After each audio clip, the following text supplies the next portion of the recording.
perfect person to answer this question. Is Mike Pence right that that's a minority view, that Trump is sort of leading this sort of limited faction of the Republican Party right now? With all due respect, Mike Pence is not correct when he makes that statement. Donald Trump completely controls the entire GOP, and the only example I can give that equates to it is like a rogue cult leader coming into a church and taking it over. He's brainwashed him, and you don't have to look any further than the zombie-esque reaction to even the last few weeks. I mean, Doge has imploded. He's made promises, yet the base doesn't hold him accountable for it.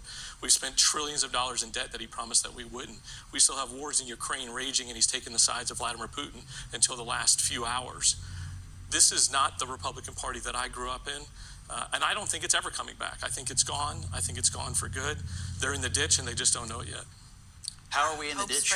We won the national popular vote last November. We won a crushing victory in the Electoral College. We won majorities in the House and the Senate. We just passed the big, beautiful bill. Peace is breaking out in the Middle East. Peace is breaking out on the African continent. Gas prices are lower than they've been in 4 years. Taxes are going to be low. Egg prices are down 69%. The southern border is secure. Jeff, these are things Republicans have believed in for a very long time. But Scott, I mean, we can't forget that it wasn't that long ago when you were probably closer to the Mike Pence view of this, that you were not necessarily a Trump supporter until fairly recently. I voted for him 3 times. Making news here at this table because what I'm pointing to is that your evolution is mirroring something that's happened in the Republican Party in general. January 2024, 40% of GOP leading voters ID'd as MAGA supporters. March 2025, that number is now 71%. So I'm actually not so sure that anything about Trump has changed in the interim. It's really more that people like you have gone from being more aligned with a Mike Pence to being more aligned with Donald Trump. Explain that to us. It's a good and valid question, but I don't see much disalignment. They have a personality conflict. Pence and Trump obviously had a falling out over a very serious issue, but on conservative orthodox policy stuff, the only real area where Trump has truly changed the party is on tariffs and trade. He believes in tariffs a lot more than any other president has since the early 1900s. And so that is a major difference in the platform. I acknowledge that. But on taxes, on the border, on pro-life, on having a strong military, and even now getting NATO strengthened with the 5%, helping Israel defeat Iran, he's not an isolationist. He is on many ways the same as every other Republican president of my lifetime and of your lifetime. There are some differences, but it's not as vast, I think, as you want it to be. Donald Trump does not remind me of Ronald Reagan. And the Scott Jennings, who was a Republican growing up, working for Mitch McConnell, George Bush, and others, very respectable Republicans, would probably not even shake hands with the Scott Jennings that's sitting here today. Well, I shook hands with Mitch McConnell this week. So, A. B, Mitch McConnell and Donald Trump worked together to change the Supreme Court and give us a 6-3 majority to pass the tax cuts in 2017. Again, personal differences are different than policy alignment. Do you think Donald Trump showed respect to your former boss, Mitch McConnell? Do you think he's shown respect to him? Yeah. Not always, no. If we asked you to find one day since his inauguration that he has not lied to you and your family, do you think you could do it? One day he's spoken publicly? Because he can't stop lying, Scott. And I do think the party's changed quite a bit. The Republican Party I grew up with would not delight in beating cops for a lie and then pardoning the people who beat the cops. I don't know what conservatism means anymore. This gentleman is the perfect person to speak to what Mike Pence is going through, because what does it mean? It doesn't mean family values, doesn't mean the Christian values, fiscal responsibility. Again, we don't live in a theocracy. We live in a nation of laws, and we live in a nation of policy choices.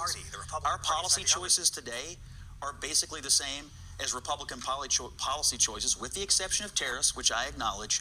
But this president, has done a lot of conservative stuff that people have always wanted. You've said two things a few times on the show. One about not living in a theocracy, which you're right.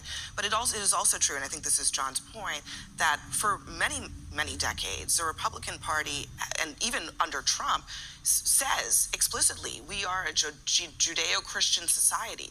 He claims to his supporters that his faith is important, that it's the most important thing in American society. He says that.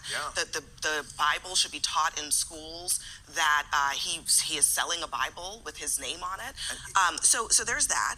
But then secondly, the party of George W. Bush, of compassionate conservatism, of immigration reform, that party is also gone too. Well, right? That party understood soft power in USAID. USAID, PEPFAR, that party is also gone, is it not? I come at this from a completely different position. I actually see a more welcoming Republican Party as somebody who comes traditionally from the left. And I say this with regard to 4 things that I outlined personally. So I perceived the Republican Party as being interventionist with foreign policy and now being more America first, although I did support what we did in Iran, but we're not engaged in a forever war as far as I can tell. And we were with Cheney and Bush. We have been previously. His position on abortion, while I am more to the left on this, it used to be fully pro-life. He's suggesting it goes to the states, and I believe he said he would never support a federal abortion ban. He said he wouldn't block gay marriage, which is something that I thought was always traditionally a conservative position.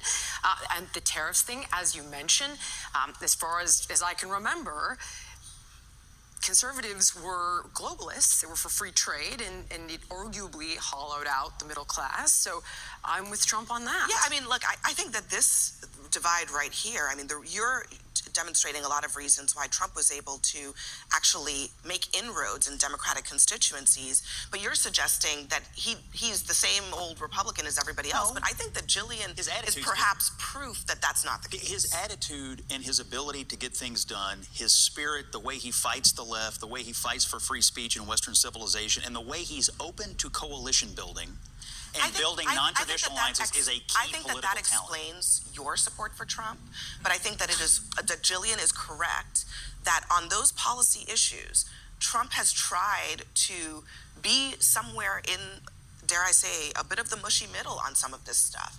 He ran as an anti-war candidate.